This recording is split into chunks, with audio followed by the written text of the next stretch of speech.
when we get into October of last year now, which is the month that the AWS and the Azure outages happened.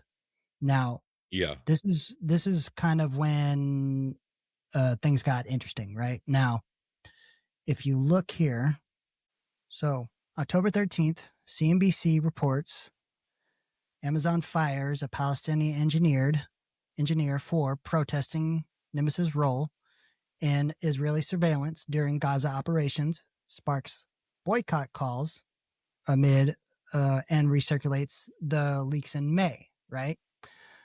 Which is the leaks about the intercept and the rejection of the Nimbus human rights audit.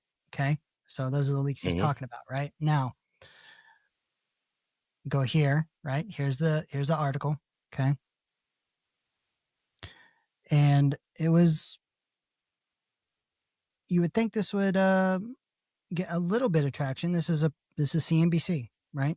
But yeah, and it's talking about for protesting Amazon's $1.2 billion contract with the Israeli government and military, known as Project Nimbus, which he states constitutes collaboration in the ongoing genocide in Gaza. Okay, so this is a Palestinian engineer.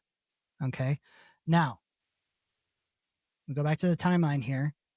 October 1st through the 20th of that month, X activity is surging, right, on Project Nimbus. So right here, I built the timeline, right? Thread criticizing Google's Q3 earnings for glossing over Nimbus ethics, calls for divestment. Brief mention in cloud services update, advancing secure cloud solutions for global partners. No direct Nimbus reference, but replies flooded with protest demands. October 8th, repost of leaked document, unverified alleged Nimbus data share risking. This is innovation. This is complicity. October 12th, Project Nimbus supports civilian infrastructure like healthcare and education. October 15th, expanding AWS capabilities in the Middle East region, implicit Nimbus ties. October 18th, cloud tech in conflict zones raises surveillance questions, tags Amazon and Google. And October 20th, Nimbus rollout hits, 40% protests intensify at Google HQ, includes protest photos, because this is from a Project Nimbus watchdog on X, right? Now, the big kicker is when all this is happening, all this big surge of activity going on, October 20th, the AWS outage happens, and that takes over news cycles worldwide. That is a little coincidental, don't you think? Oh, absolutely. It just,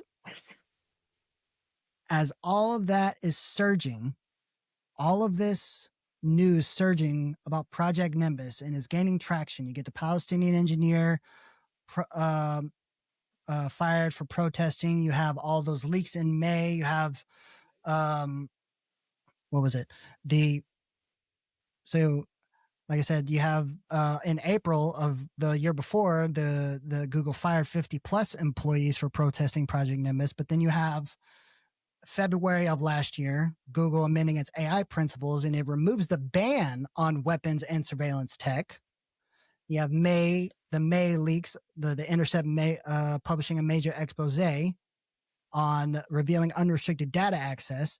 And then the Alphabet board, which Alphabet owns Google, rejects the shareholder proposal for Nimbus human rights audit, and the ADL, Anti-Defamation League, urges rejection, calling it quote unquote anti-Israel. That was published by both Yahoo News and SEC. Like I said, the SEC, you can go look at the filing itself. Okay. So all of that surging in the mere months before, and then X activity surging in the weeks before, and then AWS outage happens, takes over news cycles. Now, that was only for a day. And then as we can see, just mere week after, X starts surging again. Okay. Criticizing Amazon's Nimbus complicit audit, whitewash linking to the new FOIA docs. Calls for boycotting Amazon. October 22nd, announcement of October 28th, virtual rally against Project Nimbus. October 23rd, Google Nimbus expansion, $200 million addendum for AI surveillance tools. October 24th, repost above cloud for kill lists. Nimbus is the new normal in tech complicity. October 25th, video of London protests outside Google HQ chanting "In Nimbus now." October 26th, proud to support secure cloud for global partners, including Project Nimbus. October 27th, Nimbus violates export controls. Deep dive into U.S. compliance risk. October 28th, Google remains committed to ethical AI. Nimbus adheres to all policies. Okay. Then October 29th, report teaser. Project Nimbus enables mass surveillance in occupied territories. Also on October 29th, from Elon Musk, Nimbus sounds like a storm cloud for free speech. Who's funding the lightning? That was by Elon Musk himself. Also on October 29th was this major bombshell article from The Guardian. Revealed Israel demanded Google and Amazon to use a secret wink to sidestep legal orders. Okay. In Project Nimbus. Okay. Their winking mechanism is what they're calling it. Now, on October 29th, what happened, Dustin? Microsoft Azure outage went down. Yeah. Same day.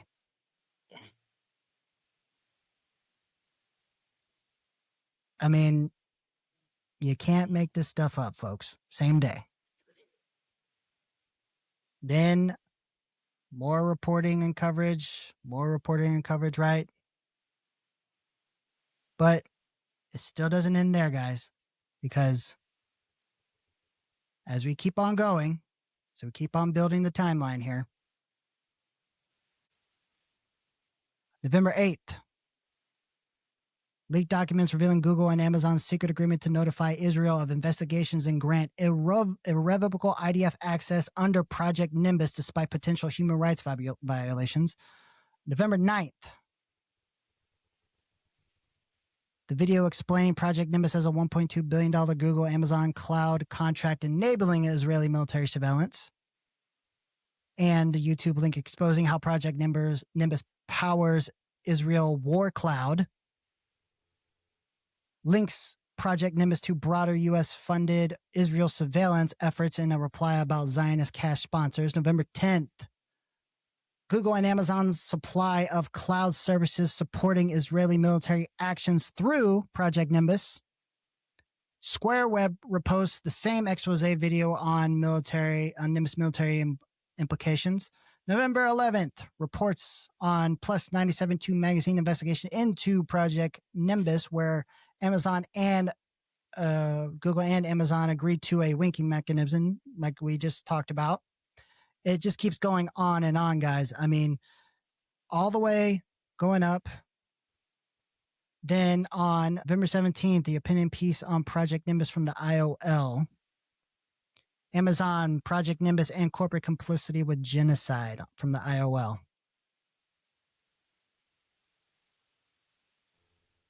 That was on November 17th. Okay. And then November 18th, Cloudflare outage, full outage effect. And what was Cloudflare? Cloudflare's the Grok one? Cloudflare. Yeah. But Flare, no, not Grok, X. Or X. Yeah. That's, well, Grok. Yeah. I mean, I would assume Grok uses the same one, but X was the major platform that was affected. Okay. Mm-hmm. Full outage effects. Now, this is where some more interesting things come into effect here. Okay. So full outage effect. Now, the co-founder of Cloudflare is Lee Holloway, who also co-founded Project Honeypot. in the early 2000s. Okay. Mm-hmm. Lee Holloway. Lee Holloway is a renowned software engineer, best known for his foundation contributions to web security and performance technologies. He also co-founded Project Honeypot in 2003, along with Matthew Prince, who later became Cloudflare's CEO. This open source initiative, blah, blah, blah, blah. Okay, so purpose. What is Project Honeypot? Purpose. It's a distributed system that embeds lightweight honeypot code into websites. This code detects and logs suspicious activity such as automated spam, harvesting, or brute force attacks by collecting data on IP addresses, user agents, and behavior. Impact. The project quietly scaled over the years, amassing data from thousands of participating sites. It helped web administrators identify and block threats, serving as an early warning system for email spam and web abuse. Today, it remains active as a community-driven tool for monitoring online threats. So, this guy has a very big history when it comes into cybersecurity. Yeah. As well as his role in online clouds, right? So, and then when it comes to Cloudflare, I keep saying Cloudflare, but Cloudflare, relation to the Israeli government, they have a data center that operates directly in Tel Aviv that launched in March 2018. Now, this is just an operating center. It doesn't mean they're based out of there, because different cloud centers, clouds will have like operating centers all over the world, right? You know what I mean? Yeah. Well, they have a center that operates directly in Tel Aviv. So, what's funny though is that there's an article that criticizes Microsoft by the Seattle Times on November 19th for Project Nimbus. Now, what the fuck, right? Yeah. Where did this come from? So, was it this one? Yeah. So so this is on the what is this? Whatever world, but it's Is that a from reputable site? Yeah, but look, so right here it says the Seattle Times, like it's put from the okay, so Seattle Times. they reshared it, reposted Yeah, it. yeah. So that's what I'm saying. Like it's on this site, but it's from the Seattle Times. So 2 months after Microsoft is the first time restricted services to an Israeli military unit, protesters were again on the company's doorstep to demand Microsoft's sever all ties with Israeli government, right? So they continue to chant, accusing Microsoft and its executives of profiting off the Israel-Hamas war and linking the company's technology with accusations of war crimes in Gaza and the West Bank. Protesters also handed out flyers to Microsoft employees and other passersby. In August, The Guardian and 2 regional publications, plus 972 magazine and Israeli Palestinian outlet and Hebrew language outlet Local Call reported that Israeli military spy agency Unit 8200, I've heard of them, was using a Microsoft cloud computing server to store surveillance data, including phone calls on civilians in Gaza. That reported triggered an independent investigation by Microsoft and the company eventually said it found evidence that supported some of the claims and cut specific services to Unit 8200. Interesting. Yeah. Oh. Now, the bigger picture that I made when it came to Cloudflare specifically, when it came to targeting Cloudflare with their outages.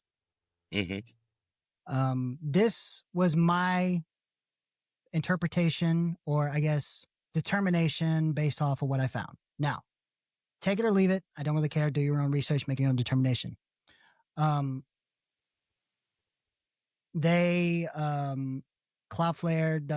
is a cloud platform, as we know. Like they host Rumble. Rumble uses Cloudflare. Okay. X uses Cloudflare. Obviously, Grokwood is too. Now, another thing that uses Cloudflare is WhatsApp. Okay. And with the partial effect outage still going on up from the 18th, which was a full outage, all the way up to the 22nd, the major platforms that were still affected were WhatsApp and X. Okay. Mm-hmm. A conservative global estimate news consumption between WhatsApp and X as a whole is 25 to 28%. Now you might say, that's not that much. That's actually a lot for the globe. Yeah. Right?